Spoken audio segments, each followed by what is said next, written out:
Spot trading பண்றதுக்கு பெஸ்டான coins எல்லாம் என்ன?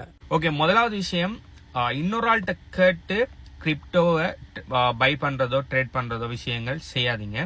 ரெண்டாவது, நான் ரெக்கமெண்ட் பண்றது ஃபியூச்சர்ல கூட பண்ண போற ஒரே ஒரு காயின் என்னன்னா பிட்காயின் மட்டும்தான். அதுக்காக பிட்காயின் மட்டும்தான் நான் வச்சுட்டேன், பிட்காயின் மட்டும்தான் நான் ட்ரேட் பண்றேன், பிட்காயின் விஷயம் மட்டும்தான் செய்யறேன்னு கேட்டா இல்ல. நான் வேற ஆல்காயின்ஸ்கள் பாவிக்கேன். நிறைய இது மிட் கேப் ஆல்காயின்ஸ்ல நான் இன்வெஸ்ட் பண்ணிக்கேன், மிட் கேப் ஆல்காயின்ஸ்ல நான் ட்ரேட் பண்றேன், ஸ்மால் கேப்ஸ்ல எல்லாம் நான் இன்வெஸ்ட் பண்ணிருக்கேன், எல்லாமே நான் செஞ்சு தான் இருக்கேன். ஆனா நான் பப்ளிக்கா அதை ரெக்கமெண்ட் பண்ண மாட்டேன். என்ன காரணம்னு சொன்னா, பிட்காயின் மட்டும்தான் ஃபவுண்டர் டீம்லெஸ் இல்லாத ஒரு காயின், அதாவது டீம் இல்லாத, ஃபவுண்டர் இல்லாத 100% டீசென்ட்ரலைஸ்ட் ஆன 16 வருஷ ட்ரெக் ரெக்கார்டு இருக்கிற கிரிப்டோ. பிளஸ் அதுதான் நம்பர் 1 கூட.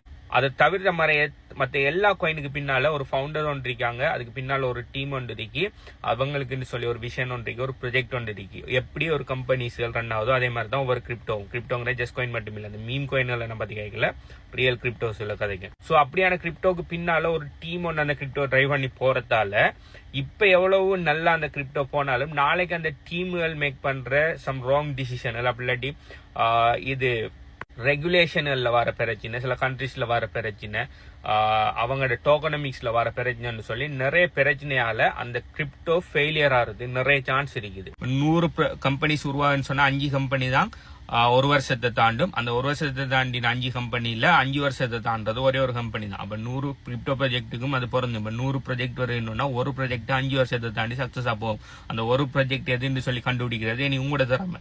ஆனா நீங்க இப்படியான ஆன்லைன்ல காண்ற இன்ஃபுளுசர்ஸ் மாதிரி கதையை கேட்டு டிக்டாக்ல அவர் அதை வாங்க சொல்றாரு, யூடியூப்ல அவர் இதை வாங்க சொல்றாரு அப்படின்னு சொல்லி நீங்க இன்ஃபுளுசர்ஸ் கதையை கேட்டு நீங்க ட்ரேட் பண்ண போவீங்கன்னு சொன்னா ப்ராப்பர் ஃபண்டமெண்டல் அனாலிசிஸ் இல்லாம நாளைக்கு அந்த ப்ரொஜெக்ட்ஸ் ஃபெயிலியர் ஆகக்குள்ள, அப்படி இல்லாட்டி பெரிய பிஎம் மார்க்கெட் வரக்குள்ள, கிராஷ் வரக்குள்ள நீங்க அதுக்கு பிறகு யார் உங்கள்கிட்ட அந்த பாயிண்ட் வாங்க சொல்லலாம் அவருக்கு பிளேம் பண்ணிட்டு இருப்பீங்க.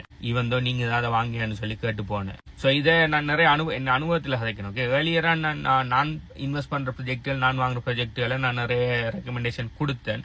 அதுல 1-2 ப்ரொஜெக்டுகள் ஃபெயிலியர் ஆகக்குள்ள பாத்தீங்கன்னு சொன்னா, என்னதான் நான் சொன்ன ப்ரொஜெக்டுகள் சக்சஸ் கொடுத்திருந்தாலும் ஜஸ்ட் ஒரு ஃபெயிலியர் ஆகினா கூட அதுக்கு பச்சை நன்றி இல்லாம கதைப்பாங்க. ஏன்னா மனிதன் நன்றி கட்டவன். ஸோ அதனாலதான் நான் இன்வெஸ்ட் பண்ணுவேன், நான் என்ன செய்வேன், ஆனா அதை நான் பப்ளிக்கா ரெக்கமெண்ட் பண்ண மாட்டேன். ஆனா எப்படி ஃபண்டமெண்டல் அனாலிசிஸ் பண்றது? ஃபண்டமெண்டல் அனாலிசிஸ்னா ஒரு ப்ரொஜெக்ட் ஒன்று எடுத்து அந்த ப்ரொஜெக்டை எப்படி அனலைஸ் பண்றது, எப்படி அதோட ஃபவுண்டர்ஸ் டீமை பாக்குற, அவங்களோட பாஸ்ட் ரெக்கார்டை பாக்குற, அவங்களோட சக்சஸ் ரேட்டை பாக்குற, அடுத்த டோக்கனமிக்ஸை பாக்குற, என்ன ப்ராஜெக்ட் என்ன ப்ராப்ளத்தை சால்வ் பண்ணுது அந்த ப்ராஜெக்ட், இது சக்சஸுக்கு ஃபியூச்சர் இருக்கா, அதுக்கு சக்சஸ் இருக்கா, அடுத்தது ஏர்லி இன்வெஸ்டர்ஸ் யாரு, எத்தனை ரவுண்ட் சீட் ரவுண்ட்ஸ் போயிருக்காங்க, அவங்க அதோட டோக்கனமிக்ஸ் என்ன, ஏர்லி இன்வெஸ்டர்ஸ் மாதிரி டம்ப் பண்ண சான்ஸ் இருக்கான்னு சொல்லி இந்த விஷயம் எல்லாம் பாக்குற பேரு ஃபண்டமெண்டல் அனாலிசிஸ். இதை நீங்க பாப்பீங்கன்னு சொன்னா உங்களால ஈஸியா ஒரு ப்ராஜெக்ட் ஒன்றை ஈஸியா ஃபைண்ட் பண்ணிடலும், அந்த ப்ராஜெக்ட்ல ரிசர்ச் பண்ணி அந்த ப்ராஜெக்ட்ல நீங்க ஈஸியா இன்வெஸ்ட் பண்ணிக்கொள்ளேலும்.